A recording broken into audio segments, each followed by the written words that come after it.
Hello everyone, hope you all are well. So in the continued series of solutions, let's discuss further the Raoult's law.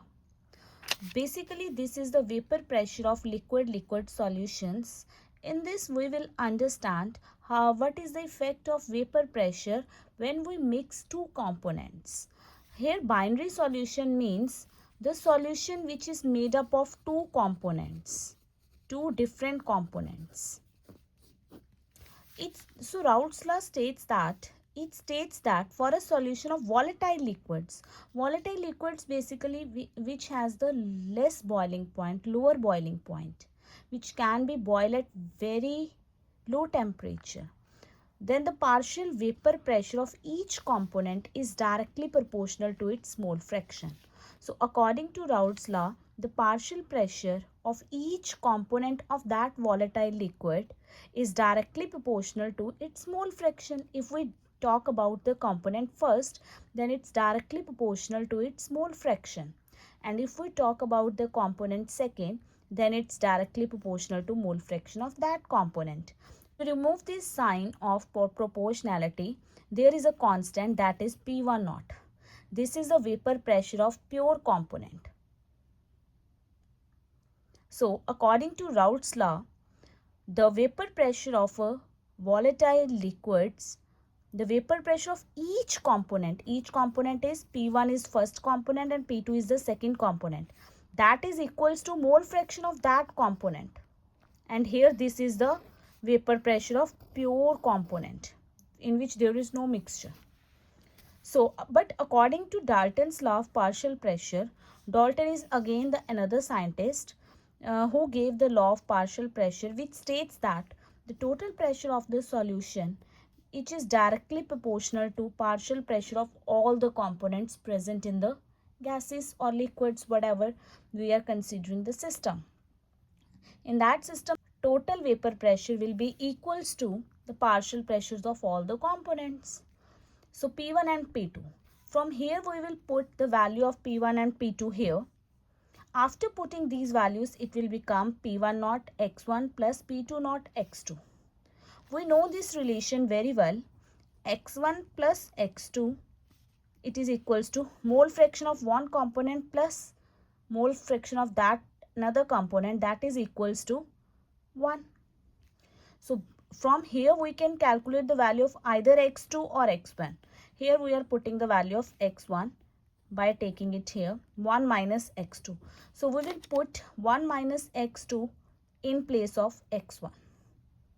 So after putting this, we will get P1 multiply 1 P1 naught, then P1 multiply x2 P1 naught x2 plus, and taking x2 is common from both. On solving, you will get this relation.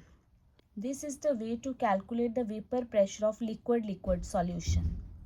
Now there are some conclusions from this concept. The conclusions are the total vapor pressure over the solution is related to the mole fraction. Here we are dealing P total is related to what? The mole fraction of different components. Second is the total vapor pressure over the solution varies with the mole fraction of component 2, which component we are dealing. We can see in the last formula, here is the involvement of only mole fraction of component 2. So the total vapor pressure is linearly related with the mole fraction of component second. Next, the vapor pressure of solution increases or decreases with increase in component 1. So this can be understood with this graph. And this is a graph. Here is the mole fraction and here is the vapor pressure. This is the vapor pressure for P1 component and this is for P2 component and this is for P total.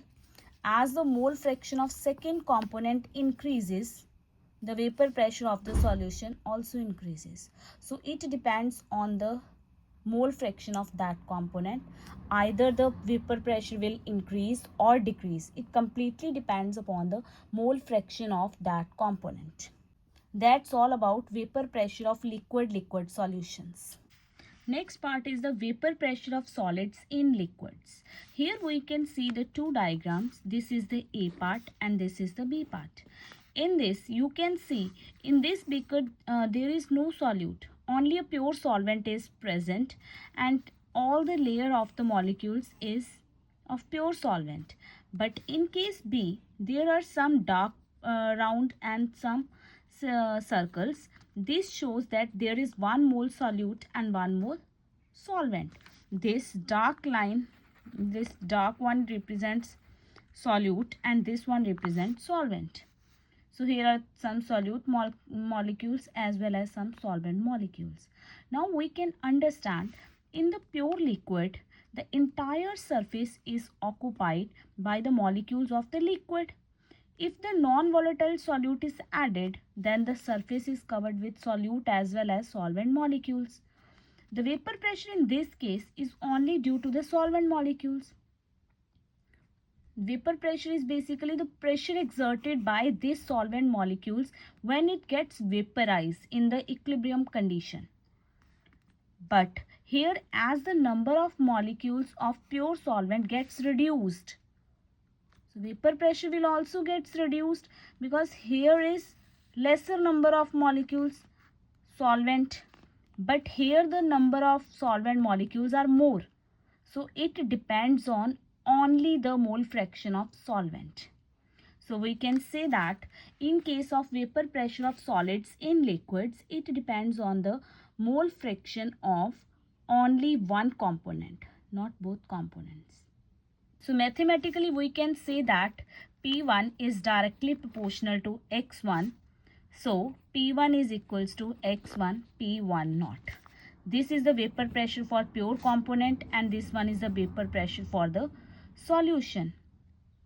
So as it depends on only on single mole fraction of one component, so when we plot a graph, in that graph what you have observed, with increase in mole fraction of that component, its vapor pressure will get increased. So this depends linearly on the mole fraction of one component. Now let's proceed further about ideal and non-ideal solutions. Ideal solutions are basically those solutions which obey Raoult's law. We have already discussed about the Raoult's law, which states that the vapor pressure of that component is directly proportional to mole fraction of that component, but non-ideal solution doesn't obey this Raoult's law. Second thing is, when we undergo mixing, when two binary components are mixed together, then there is the heat change. That heat change will be zero. Means no heat change, no volume change when two binary components are mixed together and form an ideal solution. But in case of non-ideal solution, delta H mixing will not be equal to 0. It may be greater than 0 or less than 0. Either of any situation. Similarly for delta V mixing. Delta V mixing means volume change. Last point, when we mix any two components like A and B, there are some interactions between the molecules. Like AA interactions between the A molecules, BB interactions between the B molecules. But when we make this solution, there is another type of interaction, that is AB. For ideal solution, this AB interactions as well as this AA and BB interactions, both are nearly equal. In chemistry, no solution has exactly equal. We can say nearly equal. So if it is nearly equal, then that solutions are called ideal solutions. These are just a kinds of differences between ideal and non-ideal solution. Just a definition is, the solution which obey Raoult's law are ideal solution, and the solutions which do not obey Raoult's law, that are non-ideal solution. Now in non-ideal solution, this AB interactions are weaker than this AA and BB interactions, then there is a positive deviation. But reverse leads to the negative deviation. This is the two different kinds of non-ideal solutions. Now let's understood with an example of a graph. This dark line shows for the ideal gas. When we plot a graph for a positive deviation, then it will become slightly upward. Its value first increase then decrease. First increase then it leads to a curve. But when we draw a graph, its graph will show some decrease. So the vapor pressure of two component systems show a solution that shows a positive deviation from the Raoult's law. This shows such graph, and a solution which shows a negative deviation from the Raoult's law that shows such graph. This can also be understood with the help of an example of, in case of negative deviation, there is the attractions of AA and BB weaker. Similarly, an example is phenol and aniline. Phenol and aniline. Showing phenol and aniline, which is an example of negative deviation. This hydrogen bonding between phenolic hydrogen and the lone pair of nitrogen is very much strong than these type of molecules like acetone and chloroform. This hydrogen bond is quite weaker than the above case. These both are the examples of negative deviation. With if we say that there is the weaker is the strength of hydrogen bonding, more chance to get the escape out from this. Chloroform is the volatile component, so it can escape out easily. More stronger hydrogen bond, it will not allow aniline to move outside. So that's why with the decreasing, the escaping tendency of molecule for each component decreases, and it results into the negative deviation from Raoult's law. This is all about ideal and non-ideal solutions. For ideal and non-ideal solution, you just have to remember its definition, its examples. From competitive point of view, the examples are very important. There is a table in the book, learn that all the examples, and the difference is quite important as the board exams. Now let's come to next part, that is azeotrops. This is just a small definition which we have to remember for our board exams. Azeotrops are that solutions which boil at the same constant temperature. Means we can't distinguish by fractional distillation.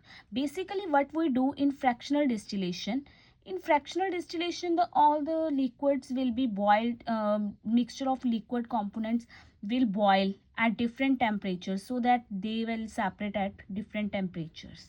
Like we separate the different components of petroleum by petrol, diesel, all are separated at different temperatures. But azeotrops are those mixtures which boil almost at same constant temperature. So there are two types of such azeotrops: minimum boiling azeotrops and maximum boiling azeotrops. Minimum boiling azeotrops are those which shows large positive deviation. For example, ethanol water mixture.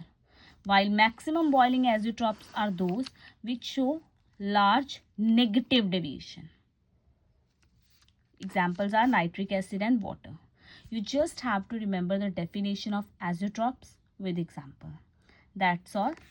Next we will continue with the colligative properties. That's all for today. For more such videos, kindly like, share and subscribe. Thank you and have a nice day.